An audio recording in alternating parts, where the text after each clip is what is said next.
Nous allons attaquer un deuxième sujet, l'emploi, la formation, l'apprentissage. Donc je vais vous faire un petit propos liminaire en rappelant pour commencer que Monsieur Morel, vous êtes à 3 minutes 51, Monsieur Fillon à pas encore, Monsieur Bréraud à 3 minutes 05, Monsieur Antoine à 2 minutes 53 et Monsieur Accard à 3 minutes 21. Sur l'apprentissage, la formation et l'emploi, il convient sur ce sujet d'être humble, mais pour autant de dire la vérité. L'apprentissage a été la priorité de tous les gouvernements et chaque année, nous avons de moins en moins de jeunes qui poussent la porte de nos entreprises pour des formations en niveau 5 et en niveau 4, qui sont la base de nos métiers. On ne devient pas charpentier juste en passant un master en charpente, il faut avoir d'abord été sur le terrain. De plus, nous sommes confrontés dans le Jura à des centaines d'emplois non pourvus dans le BTP qui conduisent parfois les entreprises à refuser des chantiers alors que paradoxalement, ou alors il y a un complot, on nous trompe sur les chiffres, mais nous avons quelques millions de chômeurs.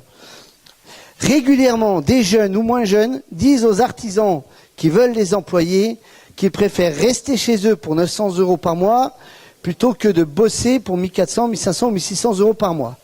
Du coup, les salariés, les entreprises sont confrontés à n'ont qu'une seule solution, ce qui est d'embaucher des salariés étrangers. Et nous ne parlons pas de travail détaché low cost, nous parlons d'entreprises qui embauchent des ouvriers qui viennent de Pologne ou de Roumanie à 23 ou 24 € de l'heure, chargés donc dans des conditions normales. Ces questions sont centrales, celles de l'emploi, de la formation, de l'apprentissage, et demandent des réponses précises. Coup de pas de bol, il n'y a aucun des programmes qui est réellement précis.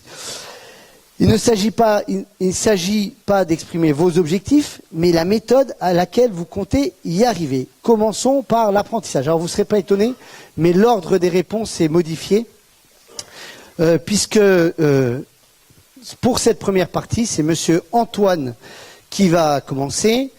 Monsieur Macron dit qu'il veut le développement de l'apprentissage. C'est facile à dire, c'est peu explicite. Êtes-vous en capacité de donner des détails sur la méthode? C'est pas une question forcément facile à résumer en quelques dizaines de secondes. Mais Emmanuel Macron veut relancer clairement et assouplir les règles de l'apprentissage. L'apprentissage, c'est une filière dont on parle beaucoup, mais on s'aperçoit qu'en France, elle est quand même pas très active et on peut faire mieux sans problème. Donc ce qu'on veut tout d'abord, c'est en finir avec les contraintes pour les entreprises dès qu'on embauche un apprenti. Dès que vous avez un apprenti, les règles sont compliquées sur les horaires de travail. S'il veut monter sur un escabeau qui a plus de 3 marches, ça lui est interdit. Donc tout ça, il faudrait l'assouplir, sans bien sûr atteindre aux règles de sécurité. C'est vrai qu'il faut respecter la sécurité des chantiers, mais il faut être un petit peu plus souple quand on a un apprenti. Ensuite, le deuxième volet se passe à l'école, à l'école ou au collège. Alors, on a des collèges qui sont axés sur l'enseignement général. On doit absolument voir leurs portes s'ouvrir aux entreprises du bâtiment pour qu'elles puissent présenter leur métier à nos jeunes. Nos jeunes sont ignorants, ils s'intéressent à des tas de choses, mais pas tellement à leur avenir. Et si le collège n'ouvre pas ses portes, si on ne rapproche pas l'école et le collège de l'entreprise, on a des filières qui marchent en parallèle, la filière générale qui est soi-disant la meilleure et la filière professionnelle qui est à côté où on n'envoie que les mauvais élèves. Il faut absolument changer de ce système et envoyer les élèves de façon égale dans la filière générale ou la filière professionnelle. Et en dernier lieu, Emmanuel Macron souhaite que les référentiels évoluent, c'est-à-dire qu'en tenant compte des besoins des entreprises et en formant dans ce sens les conseillers d'orientation et les enseignants qui ont un rôle clé à jouer dans l'orientation des enfants et en les poussant à ces métiers du bâtiment qui sont des métiers nobles et dans lesquels on peut s'exprimer et réussir. Merci. Monsieur Morel, je vais citer Monsieur Mélenchon, là au moins je ne ferai pas d'erreur. Et l'apprentissage n'offre une réponse que très partielle à cette exigence, sans oublier que ce statut rime souvent avec précarité pour les jeunes. Si quelqu'un voulait torpiller l'apprentissage, il ne s'y prendrait pas autrement. Donc, est-ce que vous pouvez nous, parce qu'il n'y a pas grand-chose dans le programme non plus, soyons, voilà, ou alors j'ai pas lu, est-ce que vous pouvez nous éclairer sur l'avenir de l'apprentissage selon Jean-Luc Mélenchon? Oui, et la phrase suivante, j'ai dit, c'est « Les filières d'enseignement professionnel public sont détruites, Elles sont pourtant une voie d'excellence dans laquelle la moitié de la jeunesse du pays étudie. Là réside une grande partie de la solution pour l'avenir des jeunes et du pays. Ah, vous avez eu des trucs que j'ai pas eu, moi. Ah bah, si, c'est dans le programme, peu importe. Mais en tout cas, je lis le programme. D'ailleurs, en bon commercial, vous savez que je vends du vin, j'ai ramené aussi des programmes à vendre, hein, c'est pour ceux que ça intéresse. Alors, oui, je vais. Bon, l'apprentissage, c'est quand même, c'est l'Arlésienne, c'est le truc. Chacun veut effectivement tout le temps l'augmenter. Et pourtant, il n'augmente jamais le nombre d'apprentis. Hein, on est à 400 000, ça n'augmente jamais. Pourtant, tous les hommes politiques veulent sans arrêt l'augmenter. Donc nous, on n'a pas du tout la prétention de vouloir l'augmenter. Alors, bon, c'est difficile de tout dire en peu de temps, mais votre introduction générale, elle nécessiterait déjà au moins 1 heure de débat parce qu'il y a pas mal de choses qui ont été dites avec lesquelles je suis pas tout à fait d'accord.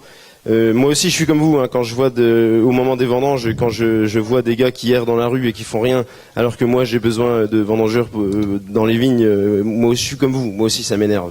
Mais si la vie était aussi simple, ça se saurait. Donc ça marche pas. Enfin, ça marche pas comme ça.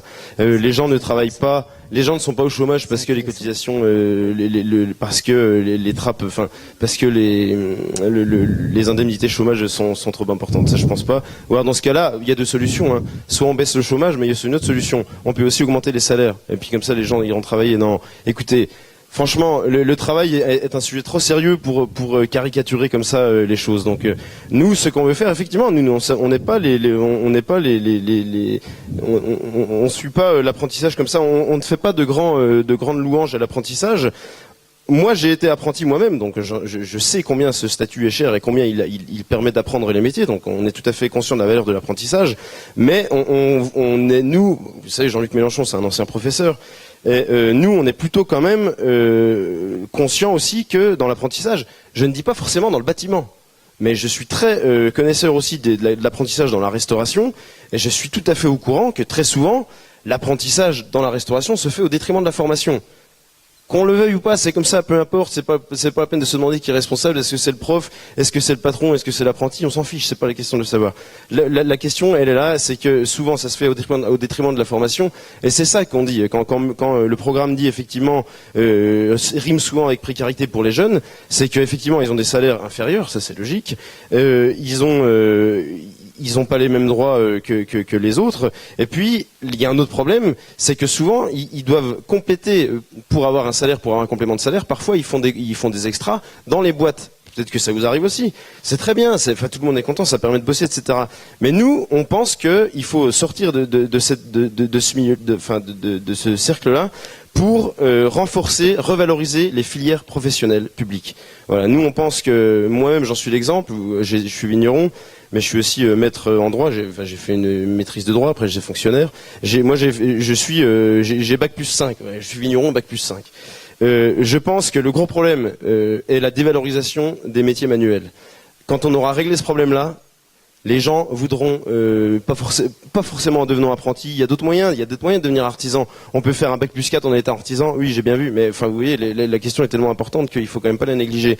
On peut faire bac+4 en étant artisan en faisant des stages successifs, des années de formation d'1 an, de stages, etc. Il y a plein de moyens de faire ça. Mais nous sommes pour la revalorisation des travaux manuels. Écoutez, moi, mon livre fétiche, je l'ai. Si vous venez chez moi dans mon caveau de dégustation, ça s'appelle L'éloge du carburateur. C'est un docteur en philosophie qui est devenu réparateur de moto. Moi, je pense qu'il y a une esthétique dans les travaux manuels que les technocrates crâne d'œuf de la Commission européenne et les gars qui constituent toute l'équipe de Macron ne comprennent pas. Il y a une esthétique du travail manuel que nous, on veut respecter. Voilà. Monsieur Accard, Madame Le Pen, dans sa mesure 107, j'ai pioché les programmes quand même, propose le développement massif de l'apprentissage. C'est un peu comme ceux qui disent qu'ils veulent développer l'apprentissage. Comment vous faites précisément? Alors, je ne sais pas si vous l'avez vu, mais récemment, Marine Le Pen a affronté en débat Madame Najat Vallaud-Belkacem, qui est ministre de l'Éducation nationale, et elle a eu un échange assez vif au sujet de l'apprentissage quand Madame Najat Vallaud-Belkacem a comparé les étudiants, enfin les élèves des filières professionnelles à des déchets. Marine est très attachée à cet apprentissage et plus globalement à l'alternance. C'est d'ailleurs une proposition qui est constante dans le programme du Front National, elle n'est pas nouvelle, et d'ailleurs elle est même déclinée dans les différentes élections intermédiaires. Je pense notamment au régional, c'était un point très important des candidats du Front National. Effectivement, je suis d'accord avec le représentant de M. Mélenchon, nous avons en France un problème au niveau de l'image des métiers de l'artisanat, qui est une image qui a été véhiculée, il ne faut pas se le cacher, souvent par l'école et par les familles. Et il va falloir effectivement travailler à la revalorisation de ces métiers. Ça passe par expliquer ce que c'est que le quotidien d'un artisan, les rémunérations aussi qui sont parfois avantageuses, en plus en faisant des choses qui sont incroyables parce que c'est le travail de la main très souvent. Ça passe aussi par la fin du collège unique et l'apprentissage à partir de 14 ans. Nous souhaitons que les apprentis puissent aller très tôt sur le terrain pour voir si les métiers leur correspondent et leur plaisent. Ça passe, vous l'avez dit, monsieur, sur la réduction des normes qui sont beaucoup trop fortes quand une entreprise accueille aujourd'hui un jeune. Je trouve que c'est compliqué d'apprendre le métier de maçon si effectivement on ne peut pas porter un sac de ciment. Et ça passe également par l'augmentation des aides à l'embauche pour pérenniser les jeunes dans leurs emplois. Alors il y a deux stades, il y a l'embauche d'un apprenti et puis il y a l'embauche ensuite d'un premier job. Je m'arrête là. Merci. Un peu plus de précision pour l'avenir parce qu'on aura besoin de connaître. Bon alors quant à vous Monsieur Bréraud, même constat. Votre candidat, M. Fillon, propose un développement important de l'apprentissage, mais nous ne savons pas comment. Oui, effectivement, que ce soit de droite ou de gauche ces dernières années, tout le monde a parlé du développement de l'apprentissage. Force est de constater qu'on est face à une situation de blocage, pour pas dire d'échec. Aujourd'hui, c'est en France un peu plus de 300 000 contrats d'apprentissage quand les différents gouvernements nous en annonçaient 500 000 en termes d'objectifs. L'apprentissage n'est pas une voie de garage, je le revendique ici. Mon fils est dans la voie de l'apprentissage, donc je sais de quoi je parle. Il y a tout d'abord une question d'état d'esprit et d'orientation. À un moment donné, il y a du jusqu'au boutisme au collège en disant passe ton bac mon fils, ça ira mieux. Alors je pense qu'aujourd'hui, il y a des profils en fin de collège, notamment de jeunes qu'on doit envoyer dans l'apprentissage ou avant, et je pense qu'on a avant tout un problème de formation. Après, si on veut vraiment y arriver, il faut un programme de refonte de l'alternance. Mais ça passe par une transformation de la gouvernance. Aujourd'hui, nous voulons détacher l'éducation nationale, qui aujourd'hui, il y a 1500 lycées professionnels en France, et 666 000 élèves. Nous souhaitons donc détacher l'éducation nationale, les apprentis, pour leur confier la gestion aux régions, Madame Montel, ça vous fera plaisir, et aux branches professionnelles. Ça n'a pas l'air. Voilà, lesquels ont déjà en charge, je le rappelle, et il y aurait quand même une unité entre les centres de formation en alternance et les CFA. Pour tout cela, aujourd'hui, il va falloir décloisonner tout cela. Donc il y a déjà le droit du travail des apprentis, parce qu'aujourd'hui, on ne peut pas faire n'importe quoi, et heureusement, en fonction des âges, aux apprentis. Mais nous souhaitons, avec des bémols, évidemment, on ne va pas faire porter des blocs d'amiante à des gamins de 14 ou 16 ans, mais le droit du travail des apprentis sur celui des salariés, nous souhaitons l'aligner. Nous souhaitons ici, et c'est clairement exprimé dans notre programme, une exonération totale, je dis bien totale, des charges patronales sur les contrats en alternance. Moi, je reçois beaucoup de jeunes dans le cadre de mon mandat de conseiller départemental qui me disent on ne trouve pas d'entreprise parce que notre contrat coûte trop cher aux entreprises. Aujourd'hui, c'est une mesure à 765 millions d'euros. 765 millions d'euros, donc qui serait financé par la suppression des emplois d'avenir et des contrats de génération qui sont à nos yeux des contrats par trop clientélistes. Je tiens juste à rappeler que, en ce qui concerne notre demande majeure pour nous à l'heure actuelle, parce qu'en termes de coûts, ce gouvernement a quand même a pris des mesures, puisque chaque entreprise qui a un apprenti mineur dans une entreprise de moins de 11 salariés touche 4 400 euros pour le contrat d'apprentissage. Bon, si le portail marche, nous souhaiterions vraiment que cette mesure soit étendue aux apprentis majeurs. Voilà, c'était une parenthèse. Deuxième question, Monsieur Antoine, Monsieur Macron, alors là on attaque les questions d'emploi, indique que l'insuffisance des efforts de recherche d'emploi ou le refus d'offres raisonnables entraîneront la suspension des allocations. Est-ce que vous pouvez nous expliquer comment concrètement ça va s'articuler, comment on va juger tout ce dispositif-là, et est-ce qu'honnêtement ça sera mis en place, parce qu'il me semble que c'est quasiment déjà dans la loi actuellement. C'est vrai que c'est quasiment déjà dans la loi, mais ce que vous avez dit tout à l'heure sur les chômeurs, on l'entend souvent. Donc ce que je voudrais dire, c'est qu'Emmanuel Macron l'a clairement dit dans son discours de Paris, si je ne me trompe pas, de la porte de Versailles, nous ne voulons plus entendre qu'un chômeur indemnisé a refusé un emploi correspondant à sa qualification parce qu'il s'en sortait mieux au chômage. Ça, c'est une phrase importante de son discours. C'est peut-être des phrases qu'on entendait ailleurs jusqu'à maintenant, mais on les fait nôtres parce qu'on l'entend trop dans nos villages, dans nos campagnes. Moi, je suis maire d'un petit village à côté, et je vous garantis qu'on l'entend souvent. Et ça met en porte-à-faux les gens qui travaillent, parce que celui qui travaille entend dire celui qui est au chômage qui s'en sort mieux. Ça, il faut qu'on en termine avec ça. Donc, Emmanuel Macron souhaite renforcer les contrôles à partir de 2 refus d'offres qui correspondent aux qualifications du demandeur. On réduit, voire on supprime les allocations. Je crois qu'on est clair de ce côté-là. Maintenant, il se peut très bien que le demandeur d'emploi ne possède pas les qualifications suffisantes pour accepter les emplois qui lui sont proposés. Dans ce cas-là, il appartient à Pôle emploi de l'orienter en préalable vers une formation rapide et qualifiante, bien sûr liée aux souhaits de l'intéressé. L'intéressé, on ne peut pas le forcer à faire n'importe quoi, mais on prend en compte ses orientations, ses choix, ses souhaits pour l'orienter vers une filière de formation. On en reparlera tout à l'heure. La formation, c'est un autre élément qui va de pair forcément avec cette réduction des allocations. Merci beaucoup. Monsieur Morel, Monsieur Mélenchon indique qu'il veut développer la citoyenneté et les nouveaux droits des salariés. Dans ce que j'ai lu rapidement, ça touchait beaucoup aux grandes entreprises, me semble-t-il. Que compte-t-il faire dans les TPE? Non, mais vous avez assez bien compris. C'est vrai que cette mesure-là, elle concerne...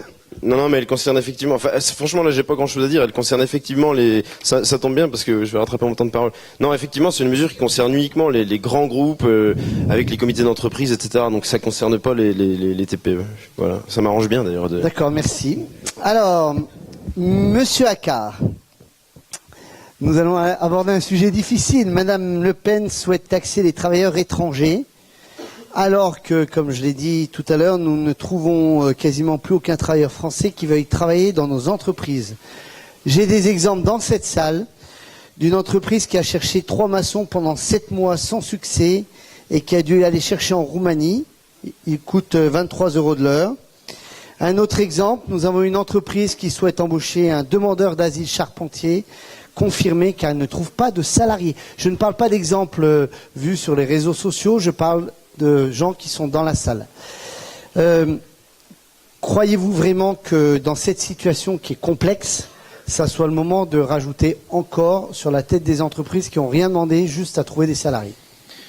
Alors, il faut bien que vous compreniez quelque chose. Nous sommes, nous, au Front National, des responsables politiques et nous avons un objectif qui est l'emploi des Français. Voilà, c'est notre objectif en tant que responsable politique, nous l'assumons, et pour ce faire, effectivement, nous allons mettre en œuvre la priorité nationale.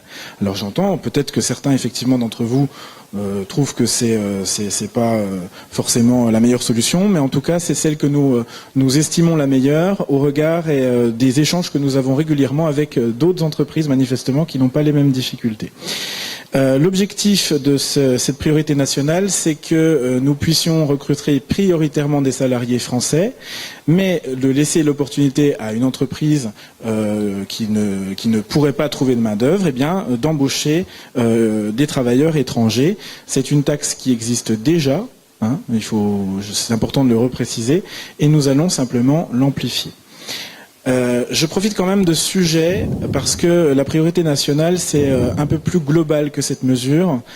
Ça consiste également à supprimer des produits qui ne répondent pas aux mêmes normes. Je pense aux normes sociales, environnementales, mais aussi de qualité. C'est aussi supprimer, ça me semble important de le redire dans votre assemblée, la directive détachement des travailleurs qui quand même a fait beaucoup de mal. On estime d'ailleurs les conséquences à 2 milliards d'euros de pertes de cotisations sociales qui, je le rappelle, si elles ne sont pas payées, se répercutent sur ceux qui respectent la loi. Il y a 290 000 travailleurs détachés en France et un peu plus de 300 000 estimatifs non déclarés. Pour reprendre l'exemple du secteur du bâtiment, si une entreprise fait appel à des travailleurs détachés, elle casse les prix et c'est toute la filière, tout le territoire qui peut en pâtir. Donc ça, nous voulons à tout prix l'éviter et l'objectif de Marine Le Pen, ça va être de supprimer cette directive. Nous souhaitons mettre en œuvre le patriotisme économique, comme le fait M. Trump. Sur ce point, nous partageons sa vision. Et l'une des solutions que nous aurions et que nous souhaitons utiliser, c'est la commande publique. Et avec la commande publique, l'objectif est, pour une entreprise française, d'être privilégiée dès lors qu'il y a un écart de prix raisonnable. Aux États-Unis, on était à 12% en termes de différence de prix, et M. Obama a augmenté lors de son plan de relance à 25%. C'est quelque chose qui pourrait très bien s'appliquer chez nous. Et puis enfin une dernière mesure, et j'en aurai terminé sur ce point, nous souhaitons taxer les biens importés à hauteur de 3% sur les produits. Ça impacte très peu la valeur du produit parce que c'est essentiellement de la matière première. Voilà. Ça aurait permis par exemple de sauver l'entreprise Whirlpool. Merci. Une question, 5 réponses, c'est parfait. Tant que vous tenez dans les délais, tout va bien. Monsieur Bréraud, alors vous êtes son voisin. Monsieur Fillon propose comme Monsieur Antoine, comme Monsieur Macron. C'est un peu compliqué. Hein. La dégressivité des allocations. Alors c'est pas la suspension au bout de la deuxième offre. Est-ce que vous pouvez nous en dire plus sur les montants, sur les rythmes de dégressivité, ou est-ce que c'est juste un vœu pieux? Donc aujourd'hui, on a un constat. En moins de 15 ans, l'assurance chômage a cumulé 35 milliards d'euros de dettes. C'est tellement abyssal qu'on se confond. Donc face à ça, il faut avoir une responsabilité par rapport au système. Donc oui, nous proposons de plafonner les allocations chômage à 75%. Alors on peut être dans une famille politique, défendre ici devant vous un programme, et en avoir des réserves. Donc je vais vous faire part de mes réserves. Parce que si on veut être député demain aussi, il ne faut pas être béni oui de ce que Paris nous impose. Donc moi aujourd'hui, sur les allocations chômage à 75%, j'ai 3 bémols. Le premier bémol, et je réponds à votre question, Paul-Henri, c'est qu'aujourd'hui, dans notre programme politique, on ne connaît ni le niveau ni l'échéance de la dégressivité. Ce qui pour moi me pose un problème pour le défendre devant vous, première chose. Et évidemment, ça sera soumis, alors je peux vous faire la réponse de Normand, ça sera soumis au débat avec les partenaires sociaux qui de toute façon, y compris le MEDEF, j'ai suivi d'ailleurs le positionnement du MEDEF, est très critique sur cette mesure. Voilà. C'est ce qui explique d'ailleurs que la variable d'économie est comprise selon les tendances entre 4 milliards et 10 milliards d'euros d'économie, ce qui est important à préciser. Moi je ne suis pas sûr que la dégressivité accélère le retour à l'emploi. En tout cas pour les chômeurs les plus diplômés, je me pose vraiment la question. Par contre, je m'inquiète très sincèrement des effets négatifs pour les chômeurs les moins qualifiés. C'est-à-dire aujourd'hui, si on met en place une dégressivité, pour ceux qui sont diplômés, ceux qui sont formés, etc., on peut partir du principe qu'ils seront beaucoup plus à même de retrouver un emploi, quoique. Mais pour les chômeurs les moins qualifiés, aujourd'hui la question se pose. Donc par rapport à la dégressivité des allocations chômage, oui. Sous quelles conditions? J'attends encore des précisions de notre mouvement, mais surtout ne pas oublier ceux qui sont au bord du chemin, c'est-à-dire les personnes, les chômeurs les moins formés et les plus en difficulté. Merci beaucoup. Monsieur Antoine, parmi les promesses vagues, nous avons un effort national de formation. Nous sommes tous d'accord. Mais alors comment on fait? Et dans la réalité, c'est quoi le projet, quoi? Bon, la formation, on l'a dit, c'est un peu comme l'apprentissage. C'est un vaste problème qui va bien nécessiter tout un quinquennat pour remettre les choses en place. Emmanuel Macron s'est engagé sur un grand effort, c'est-à-dire qu'il va mettre de l'argent dans le système, notamment à destination des chômeurs de longue durée. M. Bréraud en parlait tout de suite. On ne peut pas laisser au bord du chemin ceux qui sont en attente d'un poste et qui voient le temps passer sans rien recevoir, quoi. Donc former d'abord les chômeurs de longue durée, ensuite les jeunes sans qualification à la fin de leur cursus scolaire, c'est important. On a trop de jeunes aujourd'hui qui sortent de l'école et qui n'ont pas de boulot, qui n'arrivent pas à trouver un job parce qu'ils sont justement pas qualifiés. On a mis en place par exemple l'école de la deuxième chance sur Lons qui permet d'en récupérer certains avec un certain succès, mais malheureusement c'est pas la majorité. Donc ces gens-là, il faut les former de façon massive. Et également tout salarié ou travailleur indépendant en rupture avec son activité pour quelque raison que ce soit. On sait aujourd'hui que quand on démarre dans la vie, on va pas faire le même boulot toute sa vie. Peut-être qu'aujourd'hui on va démarrer en travaillant à la poste et que demain on sera plombier. Donc la formation, il va falloir l'acquérir en cours de chemin puisque les métiers évoluent. Les technologies évoluent, les métiers évoluent, la société évolue. Donc le besoin de formation, il est aujourd'hui permanent. Donc ces formations, elles devront être rapides. Il n'est pas question de passer à 40 ans, 2 ans sur les bancs d'une école de formation. Il faut que ça soit rapide, efficace et toujours adapté aux besoins des entreprises. Donc Emmanuel Macron, ce qu'il regarde, c'est comment aller chercher les besoins en discutant avec les entreprises, en discutant avec la CAPEB, la Chambre des métiers. On va savoir de quoi le BTP a besoin et en termes de formation, où est-ce qu'il faut mettre un petit peu l'accent. On a aujourd'hui 32 milliards d'euros qui sont consacrés à la formation. Chez Emmanuel Macron, on est convaincu qu'avec une meilleure gestion et en focalisant sur des points un peu clés, on devrait permettre beaucoup plus d'efficacité et avoir au global un bien meilleur résultat en termes de personnes formées. Merci. Monsieur Morel, Monsieur Mélenchon souhaite faire du nombre d'accidents du travail un critère de sélection dans l'accès au marché public.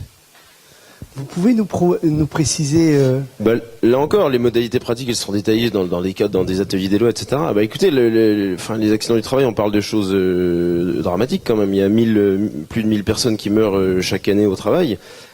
Mais encore, là encore, je ne sais pas s'il s'agit spécialement dans le bâtiment ou autre. Je veux dire, ça coûte quand même.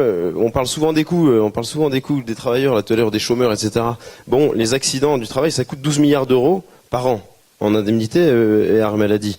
Donc là, je veux dire, c'est un coût pour la collectivité. Cet argent-là, ces 12 milliards qui ne vont pas ailleurs. Donc effectivement, il faut les diminuer. Et tout à l'heure, vous parliez de mesures incitatives pour que les chômeurs aillent au boulot. Nous, on a des mesures incitatives pour que les entreprises arrêtent de faire des accidents du travail. C'est aussi simple que ça. Mais vous, là encore, vous choisissez une mesure qui un petit peu, dont il vous arrange bien que je parle.